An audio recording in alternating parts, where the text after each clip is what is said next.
y de ahí pasamos a violencia y qué más. Placer. Retomamos lo anterior y de ahí pasamos a la violencia y al placer. Esto está como algunas entidades dicen, nosotros somos el equipo de VIH, nosotros somos facilitadores de VIH. Ahora somos facilitadores de la violencia y el placer. Hay que aclarar, hay que aclarar. Me parece ahí eso, masoquistas. Juan mencionaba algo importante que es, bueno, entonces si todos estamos en necesidad y todo está en construcción, entonces ¿quién va a enseñar sobre sexualidad? Pero esa es una construcción de todos. Angelil y yo también estamos en proceso de construcción, pero la sexualidad siempre se está construyendo. Y la justicia y la equidad y la solidaridad y la alegría de la vida íntima en la sexualidad también es una cosa que siempre se está construyendo. Yo no puedo decir que mi esposa y yo tenemos una vida sexual siempre muy alegre, siempre muy cómoda, siempre muy justa. No, esa es una cosa que siempre está en construcción. Entonces, y además de la sexualidad en general, la sexualidad en parte es la intimidad en la pareja y otra parte está en la vida cotidiana, en las relaciones de amistad, y cuando uno se enamora y cuando uno es amigo, y esa aspecto de la sexualidad también está en construcción. O sea, estamos viviendo un mundo de muchos cambios y muy acelerados. Todo el ámbito de discusión sobre el tema de la niñez, la infancia, está en un cambio muy profundo. Los niños están pasando a ser protagonistas y ciudadanos. Los adolescentes también se transforman en ciudadanos. El tema de la sexualidad también está en un profundo cambio. Entonces, este es un espacio para ponerles retos, no para transmitirles el reto, no para deprimirlos, no para decirles, miren, ustedes están en nada y los escritores ya lo saben todo, no, al contrario. Más bien, yo creo que ustedes que son jóvenes tienen la opción de construir algo y de ser mucho más honestos de lo que fue nuestra generación. Porque la generación de ustedes está más dispuesta a ser honesta. Yo lo preguntaría más que afirmarlo. Sí, también. Yo interrogaría. Sí, lo plantearía también. como un interrogante porque hay mucha cuestión de estereotipo también. Por ejemplo, esta es una generación del sentir, ¿sí? O sea que ahora se siente más, antes solo se razonaba, pero yo pregunto, ahora hay mucha capacidad de sentir, de emociones efímeras posiblemente, digamos el tono de la civilización no es que ha aumentado la capacidad de afectividad, sino de las emociones efímeras por el tipo de civilización que se vive. Esto que acabas de decir, yo lo plantearía más como pregunta, ¿sí? Esta nueva generación está buscando la honestidad o hay nuevas formas de encontrar nuevas maneras de vivir la hipocresía. Solamente que son muy posmodernas. Y entonces quizás la invitación, y en nuestra época obviamente, habían formas muy modernas de vivir la falta de honestidad. Y la invitación para nosotros de esas épocas, y ahora que estamos en este tránsito, en interacción con esta nueva generación, la invitación a todos es a la transparencia, a el otro día les comentaba en el taller esta segunda estrofa de un himno cubano: para sentirte feliz, desnúdate ante tu Dios y háblale cara a cara y sin temor y tendrás por qué reír. Entonces, desnudarse y esta transparencia, esta búsqueda de honestidad, más bien yo lo tomaría como una invitación a la nueva generación también. Porque fíjense qué pasa con el Facebook. El Facebook es un espacio que ha legitimado la falta de transparencia, la falta de honestidad. Y alguien con sede de honestidad vía Facebook el otro día puso en su muro: y líder obrero de un movimiento, no de ninguna de la zona andina, pero puso en su muro, dijo, todo el mundo está acostumbrado a poner en el Facebook solo las cosas bonitas que le pasan, solo sus bonitas fotos, pero yo quiero traer al Facebook el lado de la lucha, el lado de lo feo, lo que nadie se atreve a poner en el Facebook. Voy a contar que estoy amargado, así un muro, porque todo el mundo dice, qué lindo hoy día, sus florcitas, y su carita, todo, sus fotitos. Sus mejores fotos. Todo. ¿Por quién va a poner su peor foto, no es cierto? Entonces él mira y dice, yo quiero invitar a sincerarnos, ¿no? Y a poner también las cosas feas. Y yo estaba a punto de casarme y mi novia, que era la mujer más maravillosa que he conocido, me ha terminado. Y me ha terminado por un perfeccionismo idealista absurdo que no entiendo. Y luego viene un siguiente muro, una siguiente comunicación de muro. Dice, ¿alguien sabe qué hacer con un anillo de compromiso? Porque no sé qué hacer con esto. Y después en la tercera dice, estoy tan amargo que no sé qué voy a hacer con esta amargura. Entonces, uno puede decir, bueno, él está en una transparencia total, poniéndose desnudo frente al Facebook, lo cual no es usual, porque nadie habla de eso, sino si superó su amargura, lo pone, sí, triunfante, etcétera, ¿no? Entonces, no estoy tan segura que sea una generación, sino que ha encontrado nuevas maneras de disimular, nuevas formas de esconder. Existe una apariencia de exponer, pero esa exposición está editada para el like. Maquillada, editada para el like, para que se ponga me gusta. Yo ahí discreparía un poco. Sí. Vamos. Yo diría de que la generación más adulta se ha guardado más acerca de su vida sexual. Entonces encontramos en consulta clínica, recibimos pastores o líderes conocidos que en consulta pueden decir que luchan con deseos homosexuales o bisexuales, que no lo van a decir públicamente porque de por medio está su carrera, su trabajo y su imagen de santidad y su familia y las expectativas de la iglesia. Pero yo sí veo en más jóvenes más soltura para comentar sus luchas sexuales, que yo no lo veo en adultos. En general el tema sexual le parece más natural. Y en el Facebook, y de repente lo veo más en no evangélicos, hablan más de su vida sexual. Que de repente para adultos diríamos, pero ¿cómo van a hablar de su vida sexual en el Facebook? A veces es por promocionar lo legales que pueden ser, pero a veces no, simplemente es hablar de que han cambiado de enamorado y un poco más y aparecen desnudos en el Facebook, pero eso está más cercano a la realidad de lo que piensan sus padres, ¿no? Y a veces en el Facebook no tienen a sus padres, tienen dos Facebook, uno para sus padres y otro para los amigos. Por ejemplo, conozco una chica que es bisexual y que ella dice, tengo Facebook para mis padres, y en el otro tiene su Facebook donde dice emo, creo que es emo bisexual.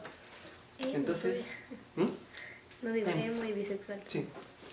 Entonces, yo veo que por la misma presión de la sociedad, o sea, en la sociedad el tema sexual se ha hecho más natural, y es por eso que ahora pega Expoerótica con un título bien erótico, ¿no? Y para muchas iglesias es muy alarmante. Sí. Pero décadas atrás, cuando yo me convertí, ya hace casi 30 años atrás, hubiera sido imposible tener una Expoerótica. O sea, yo me convertí hace 30 años, y casi 30 años, y hubiera sido imposible hacer seminarios sobre ese tema. O sea, el simple hecho de mencionarlo ya era una invitación al pecado. Entonces, las cosas van cambiando. Yo pienso que para bien, ¿no? Sí, es bueno discrepar, ¿no? Es bueno discrepar porque escuchándote pienso que quizá habría que preguntarnos qué tanto estamos hablando de honestidad, porque ese fue el tema. Y qué tanto lo que estamos viendo es honestidad o es exhibicionismo. Y lo que pasa es que, y Víctor Frankl evaluó un poquito lo que estaba pasando con el mundo hoy, decía que ahora la gente ha perdido todo el pudor sobre lo sexual, y lo sexual se habla, y se habla exhibicionistamente, y la gente lo considera natural. Y la pregunta, sigo preguntándome qué tanto estamos hablando de honestidad, por ejemplo, para hablar de lo que realmente hay en el corazón, o lo que están habiendo son espacios para poder hacer más que nada, alimentar una imagen pública sobre esto. Yo diría eso, ¿no? Pero bueno, podríamos estar hablando de dos cosas de repente, y pienso que hay como espejismos contemporáneos, es un espejismo, pareciera, pero en el fondo, ¿qué es lo que se muestra? Se muestra el alma, se muestra el corazón, se muestra verdaderamente lo que hay en lo profundo del ser, o eso está maquillado, editado, porque tiene una función social, ¿no? Y aceptación también. Por ejemplo, de aceptación, ¿no? Sí, adelante. Sí, más que aceptación, y esa aceptación yo lo veo muy relativo, porque en realidad en el mundo evangélico, en el mundo cristiano en este caso, cuando uno se expone a decir lo que es y lo que piensa, o sea, lo toman como algo, eso no es y eso no va. Y eso es lo que estaba ayer con Alex Chano, el tema del matrimonio. El matrimonio se ve solamente la parte externa, o sea, lo que quieren que vea, mejor dicho. No es lo que tú quieres exponer, es lo que la gente quiere que vea. Igualito es en el mundo evangélico. Si tú pones algo que no va con la parte evangélica, la parte cristiana en tu Facebook, hermano, ¿qué estás poniendo? Por Dios, ¿no? Y te vienen, no críticas internas. Y eso es el otro punto. Cuando tú pones algo edificante, algo que sea provechoso para alguna persona, y tú sabes por quién lo pones en realidad. Se supone que tienes amigos en el Facebook, sabes a quién pones. El problema es ahí si son tus amigos o no.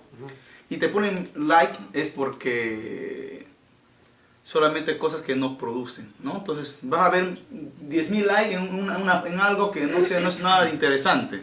Oye, me peleé con mi enamorada y ¡pum! 1.000 likes. Hermano, que el Señor te bendiga, 2 likes. Porque esa es la verdad que tú ves en el Facebook, ¿no? Y esa es la dinámica que tú ves en un Facebook. Y el Facebook cristiano tiene que ser cristiano, pues. Eso es lo que se quiere ver, ¿no? Claro, hay Facebook de cristianos llenos de imágenes fresitas, ¿no? Con textos bíblicos. Claro. Y claro, no digo que la Biblia sea fresita, sino digo de que el uso que se hace de... termina siendo superficial, ¿no? Yo quisiera rezar un poquito el tema del cuerpo para terminar y pasar a la violencia. Pasar a la violencia. tenemos que terminar. Saco la cámara. No, mi cámara sí la cuido. Pues. El cuerpo ha sido, retomando lo que mencionaba David, el cuerpo ha sido espacio para la teología moral, más no para una teología para la vida.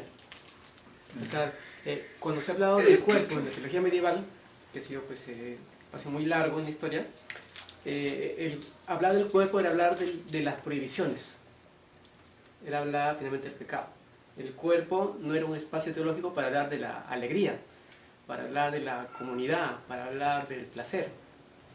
Y justamente ahí está en el reto, con honestidad, transformar el cuerpo en un espacio para hacer teología que no sea lo que ya se hizo en los últimos siglos atrás, que no sea solamente para hablar de la moral, sino que sea para hablar de nosotros mismos en nuestra diversidad, porque el ser humano es diverso.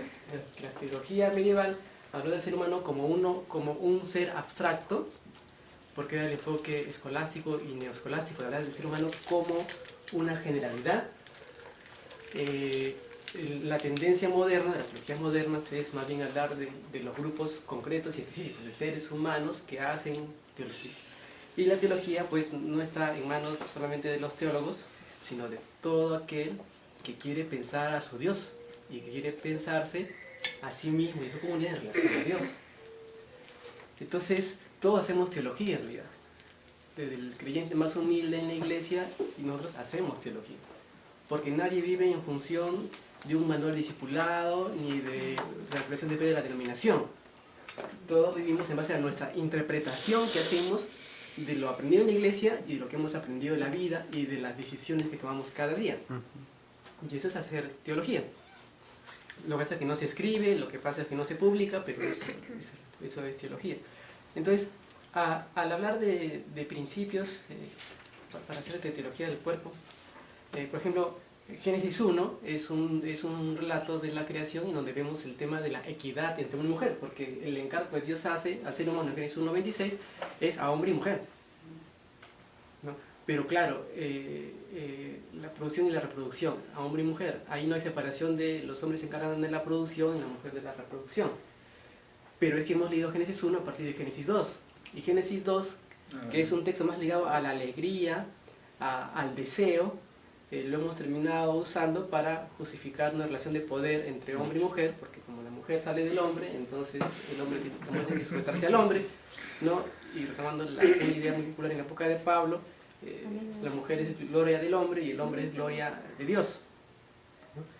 Entonces, al hacer teología sobre el cuerpo, sobre la sexualidad, necesitamos recuperar la equidad de Génesis 1, la alegría y el deseo de Génesis 2.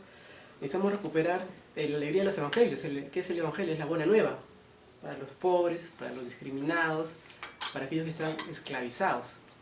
Y de repente esclavizados por la religión. Y de repente por nuestra propia religión, ¿no?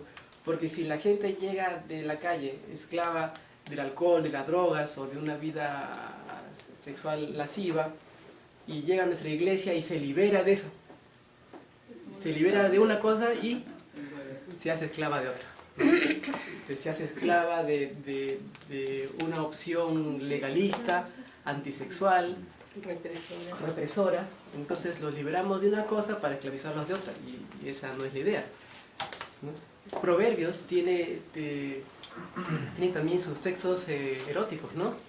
Deleítate siempre. Sí mismo. En sus pechos, ¿no? O sea, dice, deleítate en su cuerpo. Claro, como ustedes sabrán, a los hombres en general, nos interesa mucho más algunas partes que otras, ¿no? ¿Es cierto, Juan? Ay, no me hermano Juan. ¿No? Entonces, no, Juan es más santo que los demás. Entonces, él no sabe esas cosas, ¿no? Yo una vez, justamente aquí, en una reunión ya hace muchos años atrás, me puse a leer cantares en un descanso en no sé qué evento, y un hermano que me escuchó, un amigo, pues me dijo, ¿qué estás leyendo, no? Y estaba yo leyendo cantares, entonces como que se incomodó, ¿no? Se incomodó. Y claro, el libro de Cantares ha tenido su momento de discusión para entrar al canon, y luego en la Reforma nuevamente se discutió. A Lutero no le caía muy bien Cantares en el siglo XVI, y como que quería discutir su permanencia en el canon. El canon para nosotros es una cosa cerrada porque ya está impreso, pero durante la Edad Media todavía era un tema abierto. Entonces tengamos la Biblia para hacerla como principios, y usemos los textos, no solamente los textos que dicen que es pecado, usemos en general también los textos que dicen que es motivo de placer, de alegría, y tengámoslo todo como una visión de ambas cosas, la alegría, el placer y también la responsabilidad, ¿no? Todo eso, y dialogando entre nosotros, y ahí sale la teología, ¿no? Y justo cuando escuchaba a Mauricio, quería compartirles un aterrizaje de todas las reflexiones, tanto teológicas como toda la espiritualidad que se generó a partir de toda esta experiencia de gestar la espoerótica. Ha tenido varios productos. Por ejemplo, el proyecto que los convoca a ustedes es una resultante de eso. Lazos de Vida se llama hoy el proyecto. También ha tenido un aterrizaje en esto que se produjo a nivel de la institución Visión Mundial. Ellos trabajaron una propuesta dirigida, todo este material es dirigido a personas que van a formar a profesores, que van a trabajar con padres de familia, y el acento es la propuesta de sexualidad de la que estamos hablando. Y hay varios capítulos, y uno de ellos, precisamente, y aún la diagramación toma el color y todo para poder hablar del cuerpo, exactamente. Y miren, aquí Bertolt Brecht tiene un poema fabuloso que se los quiero compartir. La piel de no rozarla con la piel se va agrietando. Los labios de no rozarlos con los labios se van secando. Los ojos de no cruzarlos con los ojos se van cerrando. El cuerpo de no sentirlo con el cuerpo se va olvidando. El alma de no entregarla con el alma se va muriendo. Qué cosa, ¿no? Y esto, a partir de allí, y si ustedes pueden, eso tiene de bello esto, como aspiración, porque miren, el tema que hoy teníamos es justicia, esperanza y sexualidad. La esperanza desde lo que anhelan los jóvenes. No es verdad que los chicos estén queriendo condonización.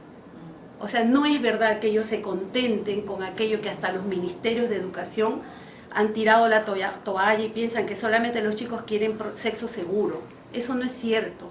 Yo he recorrido el país en talleres diversos con muchos actores jóvenes, chiquillos, y ellos aspiran a otra cosa. Es más, hay todo un artículo chileno donde hubo un evento ahí, donde los escolares decían, ¿por qué los adultos creen que solo queremos aprender a usar bien los condones? Queremos aprender lo que es el amor. Lo que pasa es que los adultos han tirado muy fácilmente la toalla. Por eso es que este material recoge esas esperanzas y con eso construye el capítulo. Entonces, en este tiene mucho que ver, no sé si se dan cuenta que es la imagen de Titanic aquí, ¿no? Y así. Entonces, aquí algo del baile, que es uno de los espacios en los cuales el cuerpo tiene un lenguaje, porque las caderas no mienten. Pero miren, miren aquí, lo lindo de esto es que también es el cuerpo de los viejos, porque estamos asociados en esta sociedad a pensar en el cuerpo del joven. Del canon. Del canon del cuerpo que usualmente venden, ¿no? Claro, claro, exactamente. Entonces, esto tiene una intención y porque también es el canto a la fidelidad y al amar el cuerpo que envejece. Y a encontrar la erótica del cuerpo envejecido. Eso es... Hay que ver la película Amor. Hay que verla, ¿no? Hay que verla. Y como eso, si vemos este mensaje que también lo ha mencionado y que ustedes lo han tratado ayer con Alex, porque ayer han estado hablando de Cantar de los Cantares todo el día. Hablando nomás, ¿no? Y ahora tú lo has resumido, estos pasajes eróticos. Yo lo que puedo decirles es, cuando se habla de expoerótica, como lo que son las visiones sistémicas y complejas, como dice Edgar Morin, que es el gran creador del pensamiento complejo, la idea de esta propuesta es que tú puedes entrar con un aspecto, pero la idea es que llegues al todo. Cuando hablamos de la expoerótica, entramos con la erótica para llegar al todo. Esa es la idea de esa propuesta. Es una puerta de entrada, una puerta muy sensible en nuestro tiempo. Pero lo que se comunica ahí es una visión de la erótica que no está desconectada de la ética y de la estética. Miren esa belleza. Porque decías, Mauricio, que esto estaba, históricamente el cuerpo estaba muy conectado con la teología de la moral. El problema no es ese. ¿Cuál es porque desconectar de la ética el ejercicio del cuerpo sería peligroso? Y no solo peligroso, sino sería antihumano, antiproyecto de Dios. Porque gozar el cuerpo también es gozarlo desde el punto de vista de lo que tú dijiste, la responsabilidad. Y la responsabilidad está en el terreno de la ética. Está en el lenguaje ético. Entonces, miren cómo va entrando como una coherencia y les digo, esta propuesta la hemos compartido con gente no evangélica, que no maneja nuestras categorías evangélicas y se han quedado con la boca abierta. Y eso está en la Biblia. A mí me pasa con este tema lo mismo que me pasó en los temas allá por las décadas, perdón, hace mucho tiempo, pero cuando iba a Cuba, que gracias a Dios voy a regresar, Dios mediante este año, porque va a haber un reencuentro con toda la gente que conocí en Cuba, donde aprendí porque aquí tú vives, que luego lo he enseñado, y otras canciones más. Y bueno, con el tema de la cuestión de lo social y de la justicia, ¿no? Que la gente, cuando tú lo entiendes y cuando tú lo compartes, la gente que no es ni cristiana, ni evangélica, ni toma la Biblia como ninguna autoridad, se quedan con la boca abierta y dicen, es agua para la sed. Y quien me entrevistó que me iba a expulsar de Cuba era un experto en asuntos religiosos y ateo como todos los oficiales cubanos. Entonces, ante su pregunta de que yo por qué estaba ahí, yo le compartí la historia de por qué estaba en Cuba y le compartí dentro de la historia lo que era el significado del Evangelio. Y este oficial me dice, ¿sabes? Me dice, a mí me han educado para ser ateo. Entonces, yo no creo en Dios por formación. Pero si yo tuviera que querer, yo quiero ese Dios del cual me estás hablando. Chica, ¿dónde está ese Dios? Porque nadie me ha hablado de él. Yo digo, eso que yo te estoy contando es el Jesús de los evangelios, pero chica, estos evangélicos, así dice, esos evangélicos, estos cristianos, ¿por qué no viven a un Jesús así? Y yo solo le había descrito lo que es Jesús, lo que ustedes y yo conocemos. Y ahora me ha pasado con este tema. O sea, después de tantos años, con este tema, lo he hablado no con gente evangélica nada más, pero la perspectiva cristiana bíblica de la sexualidad. Pero por supuesto no con las formas evangélicas, porque este es nuestro gran problema. Y por eso los cantos, y por eso la poesía. Y aquí hay una cosa de Silvio fabulosa que hemos puesto en los costados, y las poesías, están varios de nuestros poetas latinoamericanos, canciones. Como se generó también la expoerótica, empezamos con el Holocausto, con el recuento de los daños de Gloria Trevi. Porque esa es una canción que te habla de lo que es el holocausto del amor. Cómo se destruye la vida y cómo cuando se hace el recuento de los daños. Y ella habla, ¿para qué me hiciste mirar el cielo si me ibas a dejar caer? O sea, lo que ella canta es una canción para empezar a hablar de los dolores del amor, del desamor. Entonces, etcétera, etcétera. Entonces, solo para complementar esto de que no se trata solo y entonces de nosotros vivirlo y entenderlo y de encontrar lenguaje evangélico para hablar a la iglesia y de encontrar categorías evangélicas para hablar con la iglesia evangélica. Ese es nuestro reto. Y nuestro reto es encontrar las categorías no evangélicas e incluso no de nuestra jerga cristiana para poder llegar al corazón. Y hay una sed ahí pendiente que nos está esperando, porque hay nosotros tenemos en eso un mensaje verdaderamente agua para la sed contemporánea. Sí, las chicas, y eso lo hemos visto por miles que se han acercado a la esclerótica, esto yo no lo digo porque se me ocurre en este momento, eso es una resultante. ¿Cuál es el clamor? A ver, por favor, ¿cómo tengo sexo seguro para que me sigan manoseando sin que eso me afecte? No es eso lo que dicen. Lo que dicen es, no quiero ser manoseada ni manoseado, quiero ser amado y quiero amar. Eso es lo que nos dicen en pocas palabras, y ese es el reto. Y esta propuesta que ya la ha empezado a exponer Mauricio es cómo redescubrimos el cuerpo en este camino de esta propuesta que la tenemos en la revelación a través de los diversos libros, esas piezas que tú has mencionado. Y ahí tenemos estos elementos que componen la propuesta, ¿no? Y que ahora las teorías de la sexualidad contemporánea están alineadas. Por ejemplo, todo lo que es la inteligencia sexual ya le pone una crítica a lo que es esa sexología que solamente habla del placer aislado. De la técnica. Por ejemplo, ¿no? Como los sexólogos que están en la media, los que hablan en la media, hablan del que nada debe interrumpir el placer y que el sexo debe estar solo. O sea, ¿a quién se le ocurre conectarlo con otra cosa que no sea solo el placer?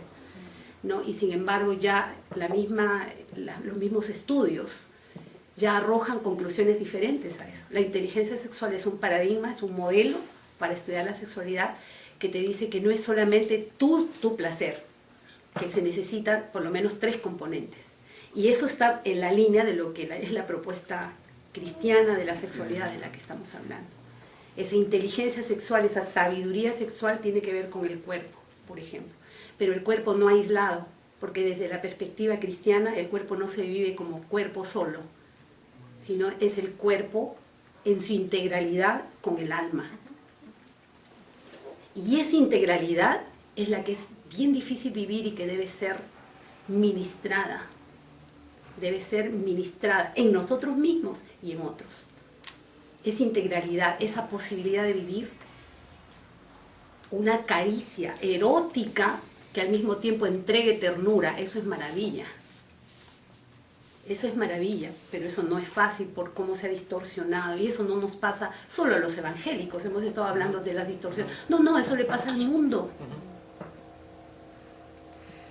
Y no es que lo rechacen, es que no se sabe cómo. Un pequeñito, un chiquito, un adolescente de una de las comunidades en las cuales he trabajado alguna de estas propuestas, un tallercito le llamamos con-tacto, así le llamamos al taller, y contacto.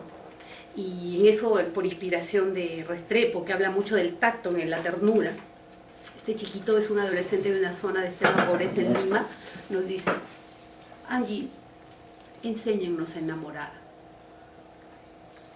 Qué bonito, a mí me conmovió tanto ese pedido de ese chiquito, qué auténtico. No sabe enamorar porque ¿qué es lo que aprende? La violencia de su entorno no le permite aprender a enamorar. Ese pedido debería ser lo que genere todo un proyecto, ¿sí o no? Enseñar a enamorar. ¿Qué tal si nos ponemos violentos para empezar la segunda parte? Yo tengo una pregunta Ese taller, hermana, señora. que yo no sé si se pueda desarrollar, pero ustedes han mencionado el tema de la vida. Y Ángel ponía ahí como una pregunta, y es por qué los adultos piensan que solo queremos aprender a usar condones, cuando lo que queremos es aprender a amar. Y pareciera entonces que amar está íntimamente ligado con el vivir. Si amar es vivir. Y si al final ese es el puesto en otro lenguaje, el proyecto mayor de Dios para el ser humano, que el hombre viva desde la humanidad que Dios mismo le ha dado. Entonces, ¿sabemos realmente qué es la vida? ¿Qué es vivir en un mundo como el de hoy?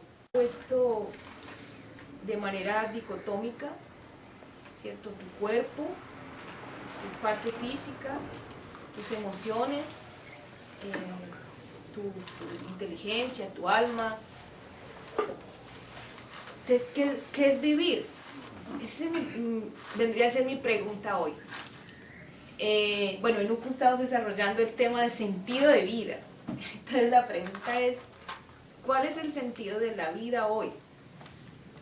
Y más en nuestro contexto, y me meto con el tema que van a continuar, de violencia. Nuestro lema de este año se llama, o lo hemos definido como: Jesucristo da sentido de la vida para construir la justicia y la paz. Pero pensaba en este lema y lo pensaba en términos del tema de sexualidad, porque también hemos trabajado a través del proyecto el tema de VIH, conflicto armado y iglesia. Estamos metiendo por ese tema de violencia, y en un país desgarrado por la violencia de hace más de 50 años, el sentido de la vida se pierde. Y lo hablo desde nuestro contexto muy particular colombiano. Cuando prácticamente el matar al otro, el eliminar a otro, se convierte en la salida del país. Al final eso se termina validando también, como es, así es. Pero ¿qué es la vida entonces? En medio de todas estas realidades en las que estamos como país, y qué otras categorías de vida es necesario apropiar, tal vez más integrales, más holísticas, que nos permitan realmente hablar honestamente desde lo que somos y menos desde el discurso que hemos aprendido. Yo dejo ese interrogante: ¿qué es la vida? Más allá de la respuesta que uno sabe, la vida está en Jesús, la vida está en Dios, Dios es la vida, pero ¿y eso cómo lo mastico, ¿no? ¿Cómo lo pongo en la Como mesa? Calderón de la Barca, ¿qué es la vida? Un frenesí. Un frenesí. Pero es una ilusión. Es un sueño, porque la vida es sueño. Que la vida es sueño y los sueños son. Ya, pero ¿qué es la vida? ¿No? Mauricio, ¿qué es la vida? Me dijeron que te ibas a responder a difíciles. No, esa no es. Es una pregunta interesante. Interesante porque los ejes de discusión teológica cambian conforme cambian los tiempos. Porque la preocupación de cada generación son preocupaciones distintas y organiza su teología en función de sus preocupaciones concretas, ¿no? Entonces, ahora hay mucha, diría, discusión filosófica acerca de la alegría, de la felicidad. Y sin esto la felicidad no es un tema nuevo, porque Aristóteles ya hablaba de la felicidad, no es un invento, pero el tema se ha retomado. Y hay mucho ahora también trabajado sobre la ternura, la alegría, el juego. Y se ha rescatado el tema del juego para salud primero de los niños y luego ha ido subiendo al tema a los adultos. Porque venimos de un tiempo de la expectativa de que los adultos nos convirtamos en personas muy serias, ¿no? Muy abstractas. Entonces, la alegría es para los niños, y de repente y ahí se acabó, ahí la vida se pone muy seria y el adulto que se ríe o que juega, en realidad no ha madurado. Sigue siendo niño. Típico. Es infantil. Y considerado como algo malo, ¿no? Entonces yo diría que la Biblia no da definiciones, y eso me parece muy, muy interesante, porque por un lado, desde la concepción judía, no están preocupados por dar definiciones de las cosas, sino están preocupados por experimentar a Dios en su realidad concreta. Ese es el tema de interesante. Entonces, eso a la vez nos permite reflexionar nuevamente sobre cosas que están en la Biblia y sobre cosas que no están, porque es nuestra necesidad, ¿no? Yo asociaría la vida en la Biblia, bajo nuestra experiencia de nuestros tiempos, con alegría, con la ternura, con la felicidad, en un marco de justicia, porque en la Biblia el tema de la justicia es el que empieza a estar presente desde el inicio hasta la última página.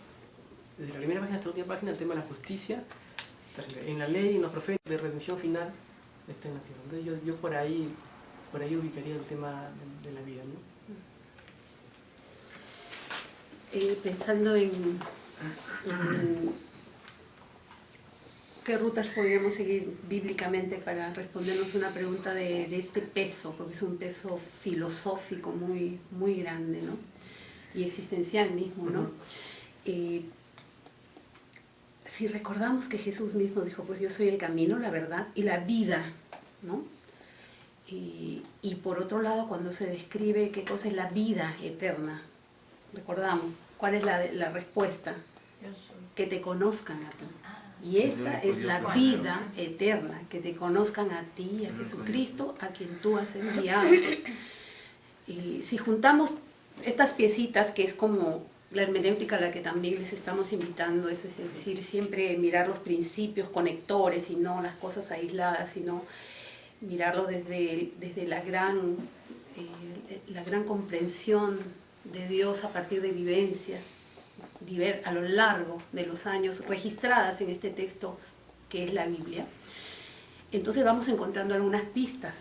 Escuchaba atentamente a Mauricio hacia dónde arribaba la definición que él estaba compartiendo y veía una coherencia entre lo que él dice y lo que voy entendiendo desde esta consideración de Jesús como el camino, la verdad y la vida, y en una definición de vida eterna como conocer.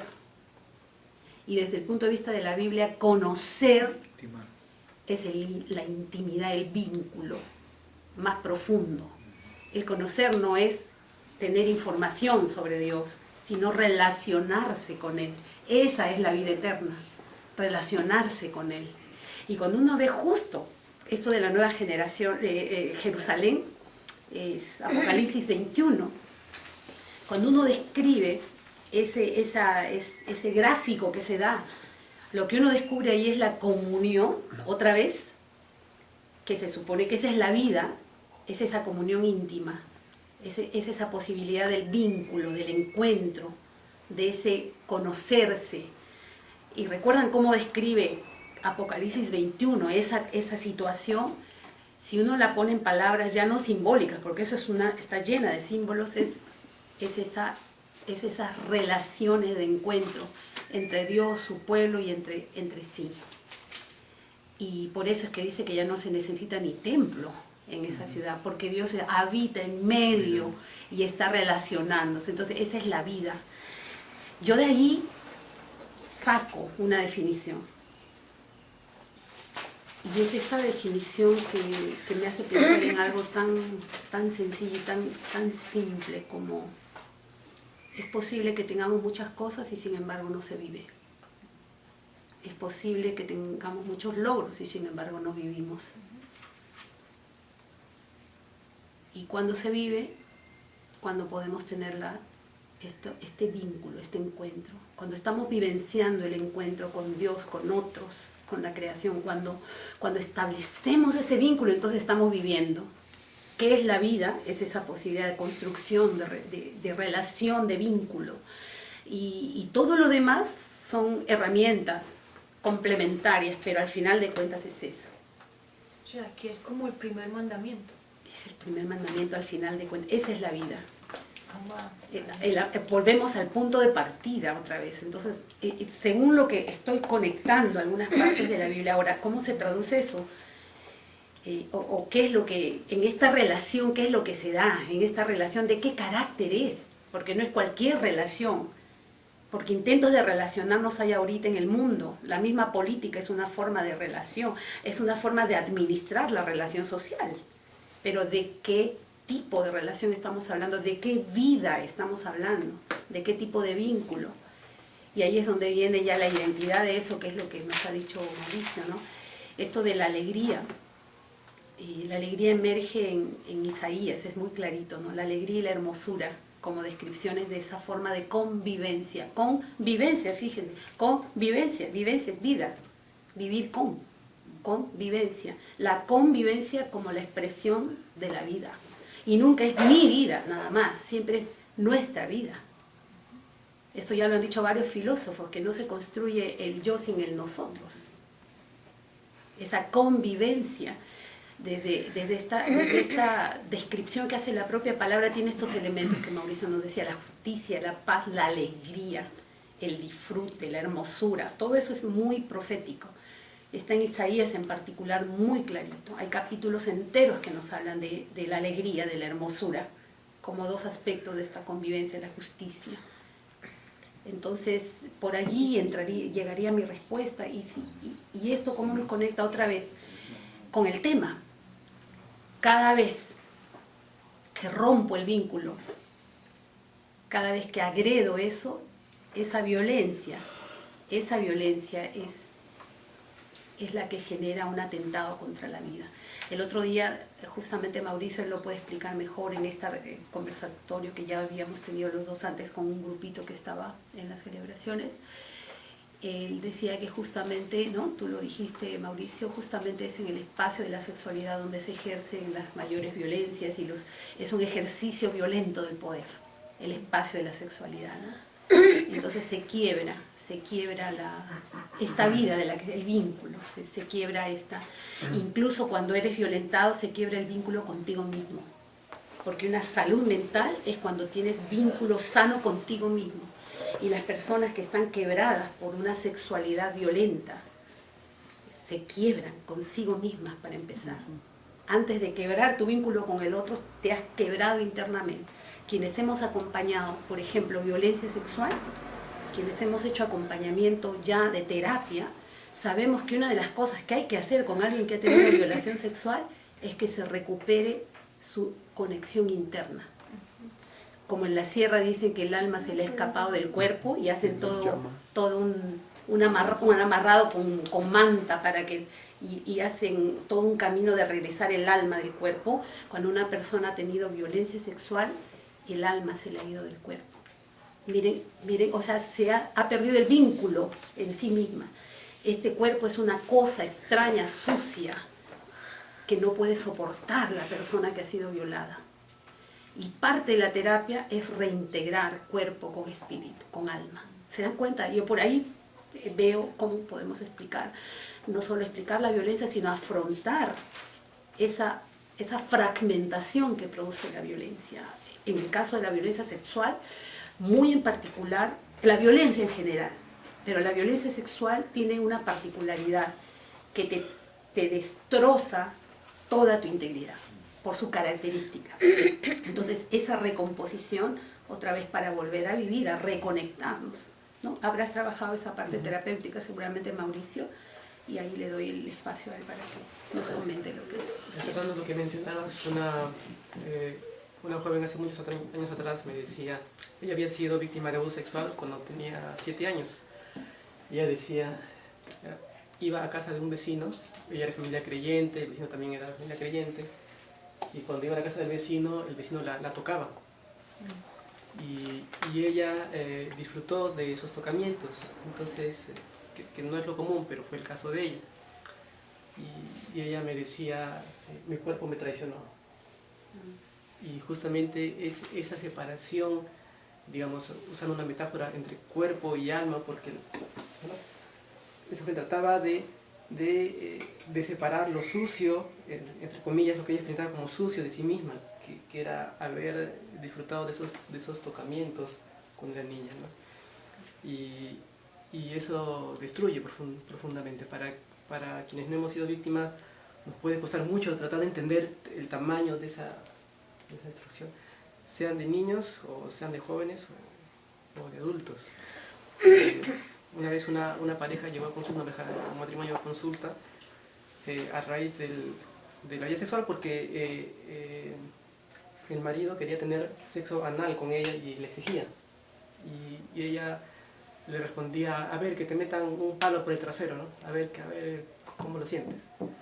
Entonces, porque había ahí una exigencia. No era finalmente una conversación de lo que ambos quisieran hacer o que uno le propone al otro hacer o de lo que los dos pueden acordar, sino era una exigencia. Y él, como varón, estaba, entre comillas, en el derecho de exigir lo que ella estaba obligada a hacer por ser su esposo, ¿no? son sus deberes conyugales. Exactamente, ¿no? Entonces, ahí, y es que seguramente también Angélica ha visto, hay mucha violencia fuera de la iglesia y dentro de la iglesia también, mucha violencia. En los hogares, lo que se calla, lo que no se reconoce, aún en las iglesias donde pueden decir, nosotros somos los más santos, somos la denominación más santa, no todos los demás Asambleas. evangélicos son todos los ¿Tú demás. eres de asamblea? Sí. Ah, ya. Entonces, Todos los demás ahí sí te son permito. pecadores.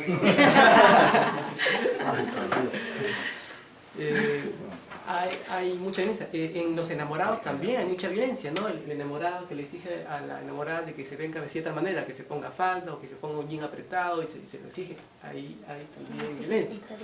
O el enamorado que exige a la enamorada tener relaciones sexuales, o el enamorado evangélico que le exige a su enamorada que se sujete, ¿no? Que, como las mujeres deben estar siempre sujetas a un varón.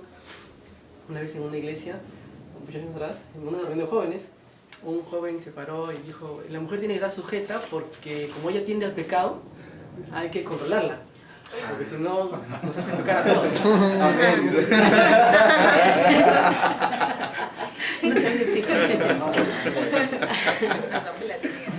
Entonces la violencia está presente en todo momento con la pareja, y más los hombres violentando a las mujeres, pero también hay mujeres que violentan a hombres. A veces no es físicamente, sino es manipulación, ¿no? Pero también lo hay. Y la presidenta nacional de la Asociación de Mujeres que Viven con VIH, esto se lo puedo comentar, que ella lo ha compartido públicamente en talleres con nosotros. Ella fue contagiada por su esposo hace muchos años atrás. Su esposo ya falleció hace unos 7 años de complicaciones por el SIDA, y a ella hace unos meses le diagnosticaron cáncer de útero no me acuerdo cuál es la enfermedad, el cáncer cuello uterino. Entonces ella estaba muy triste en el momento en que hicimos un taller para una empresa ahí cuando la conocí. Y entonces ella representa este grupo de mujeres violentadas por la infidelidad y que se contagia de VIH, que son en nuestro contexto. Los grupos que van creciendo son los grupos de mujeres casadas, fieles, grupos de adolescentes, ¿no? En parte también los grupos de homosexuales o travestis que se prostituyen. Y hay un grupo que al menos en el Perú va creciendo, que todavía no está tan documentado, que es el grupo que trabaja alrededor de las minas, sobre todo las minas informales, como en Madre de Dios. En Ágape teníamos oficina en Madre de Dios, así que pude viajar varias veces para ver nuestro trabajo allá de Ágape. Y en las minas de Madre de Dios, la demanda, hay una fuerte demanda, bueno, son 35.000 hombres más o menos solos, entre la zona de La Pampa, que no sé cómo La Pampa, y la zona tradicional de minería, alrededor de Huaypetue, Masuco. Sí, ahí le dicen Huaypetue, tiene 3 nombres distintos. Fonética. Sí, entonces la demanda es de niñas de 12 años, ¿no? Entonces las captan de 11 años, sobre todo en la sierra de Cusco, en la sierra de Quillabamba. Entonces a los 18 años ya es una mujer vieja, la cual los mineros no quieren contratar sus servicios. Entonces hay muchas chicas que las engañan para llevárselas con el cuento de que van a trabajar en una casa, van a trabajar en un restaurante, en Masuco o en Puerto, y llegada a Masuco ya las reducen y las hacen cruzar el río, y de ahí se dirigen hacia toda la zona minera, o a La Pampa, ya más cerca de Puerto Maldonado. Entonces las mujeres son concebidas de manera milenaria como una cosa, ¿no? Una propiedad, sea del marido o sea del padre. Entonces hay mucha violencia, mucha violencia contra las mujeres en muchos aspectos. Esli Carvalho, en uno de sus libros, ella menciona el caso de una hermana que murió asesinada a manos de su esposo, y que ella le comentaba a su pastor, pastor, mi marido me pega, y ya le había pegado varias veces, y el pastor le decía, pero tú tienes que orar por él, tienes que agradecer con él, porque en ti él es santificado. Hasta que el marido la mató, ¿no? El marido la mató. En Brasil. Sí. La otra vez tuve una conversación con unos amigos.